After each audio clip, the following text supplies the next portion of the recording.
I realized I'd been set up the moment I walked into the cafe copyright and saw the sign on the table reserved. My stomach tightened. Blind dates always felt like traps, but this one had a pulse. I checked my phone. A text from my friend Mark buzzed in. Relax, just be open-minded. That was Mark's way of saying, you're not going to like this. I'm Alexa late 20s, office job, gym membership. I used more for selfies than sweat. I like neat plans and clean expectations. This date, none of the above. She arrived 5 minutes later, winded from the cold, cheeks pink, smile steady. She wore a navy dress and boots dusted with snow. She was confident in a way that made the room tilt a plus size, unapologetic, eyes warm like she already knew me. Alex?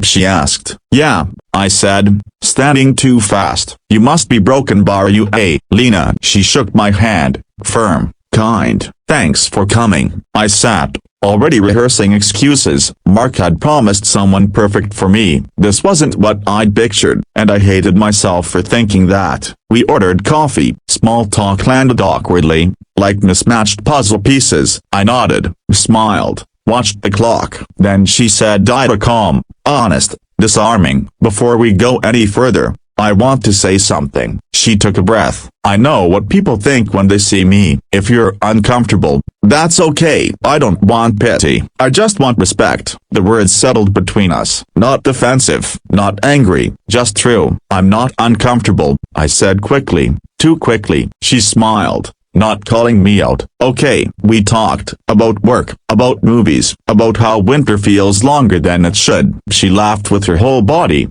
the kind of laugh that fills a room without asking permission, and against my will. I relaxed. Then the twist hit. Can I be honest? She asked, stirring her coffee. Mark told me you didn't know much about me. I exhaled. Yeah, he said he wanted it to be a surprise. He said the same to me, she said. But he also said you might not stay. I blinked. He said that? She nodded. He worries people won't give me a chance. A flash of anger warmed my chest, and not at her, but at Mark. The setup, the test, the assumption that I'd be shallow. I don't like being used as a lesson, I said. Neither do I, she replied gently. That's why I'm telling you. If you want to leave, do it because you want to, not because someone dared you to be decent. Silence. Then laughter bubbled out of me, surprised. Real. You're brave, I said. She shrugged. I'm tired of pretending I'm not. The cafe copyright grew louder as the lunch rush rolled in. Somewhere between refills and stories, the walls I'd built thinned. She told me about moving cities alone, about loving art museums, about learning to bake bread during a lonely winter. I told her about my father's illness, the fear I hid under routines, the pressure to be impressive instead of present. At one point, she looked at me and said the line that changed everything. Everyone deserves to be loved, she said. Not like a slogan, like a promise. The emotional climax didn't come with fireworks. It came with a choice. Halfway through the date, my phone buzzed again. Mark, you good? I looked at Lena, a hand steady, eyes open, heart visible. I typed back, yeah, I am. We decided to walk. Snowflakes drifted, unbothered by our thoughts. She slipped on ice, laughed it off. I offered my arm. She took it. No drama, just trust. Can I ask you something?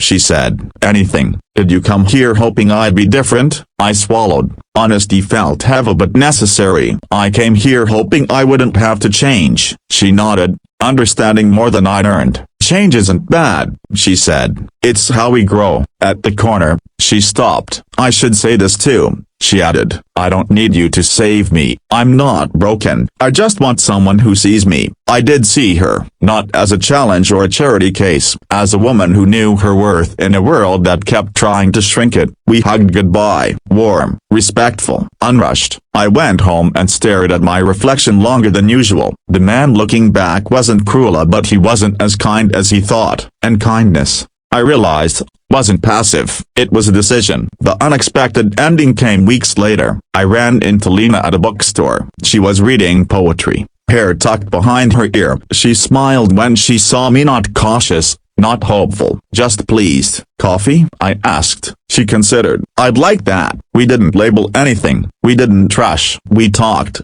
listened, Learned. Some dates were awkward, some were electric, all were honest. Here's the truth I didn't expect to learn. Love isn't about fitting a picture, it's about expanding the frame. Lena didn't change my type, she changed my vision. And if you're listening to this wondering whether one moment can rewrite a life, yes, it can. Sometimes all it takes is one brave sentence, spoken without apology. Everyone deserves to be loved. That includes the people we don't expect, and sometimes, especially, it includes us.